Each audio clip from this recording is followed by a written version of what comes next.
നമസ്കാരം. തിരുവല്ല മീഡിയ വാർത്തകളിലേക്ക് സ്വാഗതം.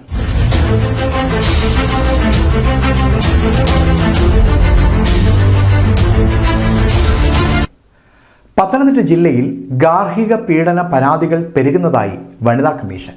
തിരുവല്ലയിൽ നടന്ന അദാലത്തിന്റെ അടിസ്ഥാനത്തിലാണ് വനിതാ കമ്മീഷൻ ഇത്തരത്തിലൊരു പരാമർശം നടത്തിയത്. ആകെ 66 പരാതികളാണ് അദാലത്തിൽ പരിഗണിച്ചത്. ഇതിലധികവും ഗാർഹിക പീഡന കേസുകളായിരുന്നു. ജില്ലാതല അദാലത്തിൽ ആകെ 15 പരാതികൾ തീർപ്പാക്കി.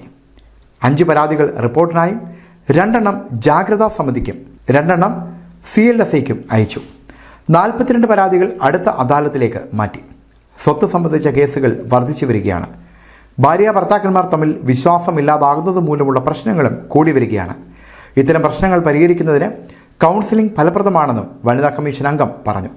അഭിഭാഷകരായ സീമ, സബീന, കൗൺസിലർമാരായ Anju Thomas, Theresa Thomas, ASI TK Subi, civil police officer MS Ajithakumari എന്നിവർ പങ്കെടുത്തു.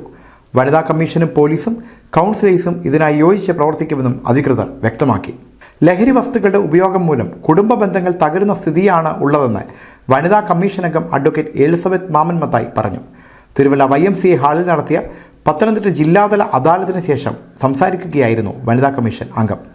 ഈ പ്രതിസന്ധിയിൽ നിന്നും സമൂഹത്തെ രക്ഷിക്കുന്നതിന് കൂട്ടായ പ്രവർത്തനം ആവശ്യമാണെന്നും അവർ പറഞ്ഞു. News desk, Thiruvalla media.